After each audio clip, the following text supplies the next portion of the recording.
나는 조선의 참혹한 현실을 알리고 내가 남조선에 온 이유를 밝히기 위해 회고록을 썼습니다. 사랑하는 조선인민들이 김정일 독재를 반대하고 민주주의 투쟁에 나서는데 나의 글이 도움이 되기를 바랍니다. 황장엽의 회고록. 나는 역사의 진리를 보았다. 제15부. 식민지 조국에서 태어나 조국으로의 송환과 징용.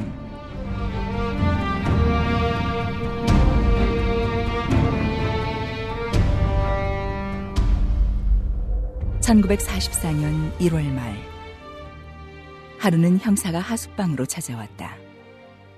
그는 내게 조선으로의 송환을 통보하고는 내일 짐을 싸놓고 나오라고 했다. 나는 올 것이 왔다고 생각하고 그에게 심하게 항의하지는 않았다. 형사에게 이러쿵 저러쿵 따져봐야 소용없을 것이기 때문이었다.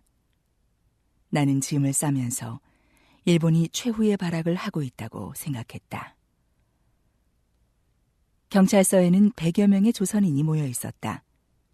경찰은 우리를 기차편으로 시모노세키로 이동시켰다. 그곳에서 우리 일행은 겨우 서 있을 정도로 작은 방에 몰아넣어졌다. 밤이 되자 경찰은 우리에게 서서 자라고 했다. 나는 외투도 걸치지 않은 차림으로 좁고 추운 방에서 떨어야 했다. 지금도 그때의 일이 기억에 생생한데 외투를 입지 않은 사람은 나 혼자뿐이었다. 게다가 나이도 가장 어렸다. 참다 못해 어떤 사람이 불평을 제기했다. 그러나 돌아온 것은 아기에 찬 고함 소리였다. 군대에도 나가지 않은 비국민이 무슨 불평이야? 유치장에 들어가고 싶어? 군대에 안 갔다고 서서 재우라는 법이 어디 있는가? 유치장에 갈 사람은 바로 당신이야. 우리 쪽에서도 화가 난 몇몇이 목소리를 높였다. 그만두시오. 방을 다시 배정하겠소. 도쿄에서 따라온 경시청 직원이 그런 실랑이를 뜯어말렸다. 그러고는 얼마쯤 지나자 우리에게 다다미를 깐 넓은 방으로 들어가게 했다. 그 방은 경찰서의 무도장이었는데 유리가 깨진 창문이 적지 않아 한 대나 다름없이 추웠다. 뜬 눈으로 하룻밤을 지샌 우리는 배에 태워졌다. 3년간을 고학한 끝이 이렇듯 원하지 않는 귀국이구나 생각하니 서글펐다. 갑판 위에서 현해탄을 바라보니 바다는 넓이도 깊이도 끝이 없어 보였는데 마치 끌려가는 우리의 운명이 바로 이 큰 바다에 뜬 작은 배처럼 생각되었다. 부산에서는 총독부 직원이 우리를 기다리고 있다가 도쿄 경시청 관리로부터 명단과 신병을 인수받았다. 총독부 관리는 우리를 기차역으로 인솔하여 서울행 기차에 태웠다. 일본에서는 오히려 민족 차별을 크게 느끼지 못했으나 조선에 들어서자 우리나라가 일본의 식민지라는 사실이 강하게 다가왔다. 일본도를 찬 관리들의 오만함은 기차 칸에서도 마찬가지였다. 그들은 우리를 멸시하고 증오하는 눈길로 바라보았으며 지식 수준이 높은 우리를 감히 건드리지는 못했으나 적대감을 노골적으로 드러내었다. 하루 진종일 걸려 서울에 도착했다. 2월의 서울은 아직도 해동이 먼 듯 쌀쌀한 날씨였다. 역에는 군용 화물차들이 우리를 기다리고 있다가 지원병 훈련소로 실어 날랐다. 입고 있는 옷을 벗어 집으로 보낼 수 있겠사라. 나는 드디어 이놈들이 우리를 강제로 군대에 보내는구나 생각하며 두고 보기로 했다. 그런들 어디 우리가 일본을 위해 싸울 사람들인가? 일본을 위해 총을 든다는 것은 생각해 본 적도 없었다. 그러나 그런 감정을 겉으로 드러낼 수는 없었다. 훈련소에서도 을에 3도깨나 부리는 집안의 실력이 나타났다. 그곳에 있는 걸 어떻게 알았는지 면회자가 끊이지 않더니 결국 총독부와 줄이 닿는 집의 자식들은 다 빠져나갔다. 그동안에 우리는 기를 죽이는 훈련을 받았다.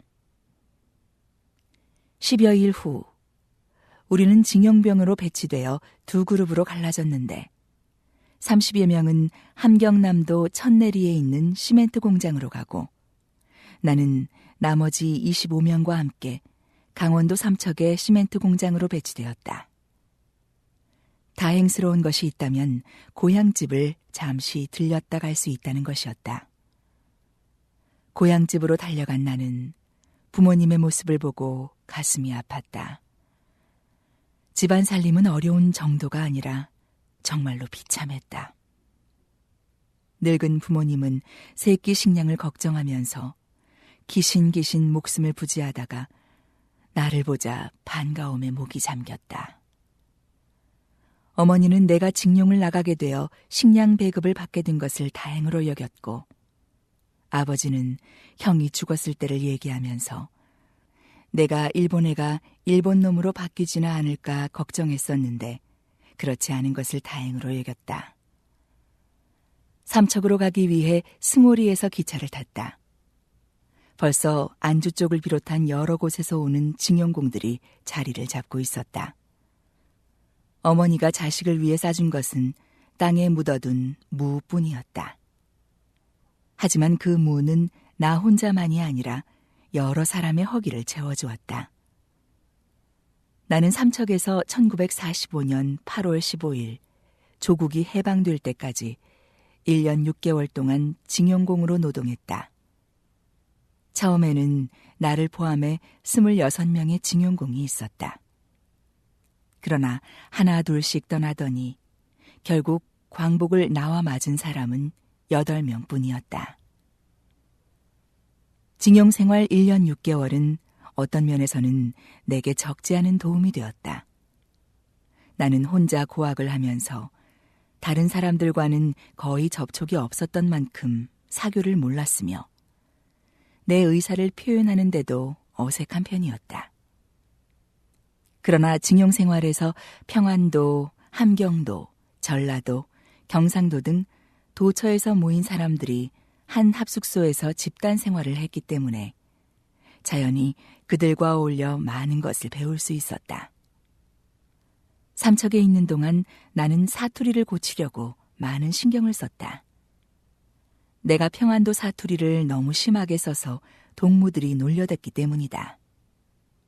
그래서 1년 6개월 동안 의식적으로 노력을 하자 조금씩 고칠 수 있었다. 징용공 중에서는 내가 제일 어렸는데 도쿄 제국대학과 교토 제국대학, 도시샤 대학에 다니던 우수한 사람들도 있었다. 초반의 작업반장은 삼척 경찰서의 일본인 형사였다. 그러나 우리가 그의 비행을 문제 삼아 일이 커지자 곧 물러나고 군인 출신인 일본인 계장이 후임 반장이 되었다. 나는 젊어서인지 무슨 일을 해도 힘들거나 피곤함을 몰랐으며 남은 시간에는 독서를 많이 했다. 최남선의 고사통, 삼국사기, 삼국유사도 그때 읽었다. 또 이광수, 이기영, 한설야, 이태준의 문학작품도 접했다. 하지만 주된 공부는 철학과 수학이었다. 처음에는 통강냉이와 수수밥을 먹었는데 어느 날부터는 콩깻묵을 먹으라고 했다. 며칠 동안 콩깻묵을 먹느라고 고생했지만 용감한 친구들의 투쟁으로 잡곡밥이 나왔다.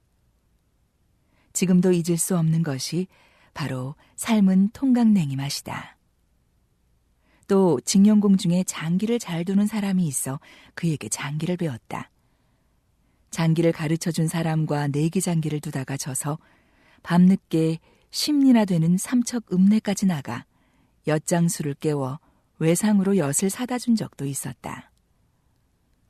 징용공들이 노동하는 시멘트 공장은 삼척 읍내에서 10리가량 떨어진 곳에 있어서 밤길을 많이 걸었던 일과 또 삼척은 감이 많이 나 홍시를 많이 먹은 게 기억에 남는다.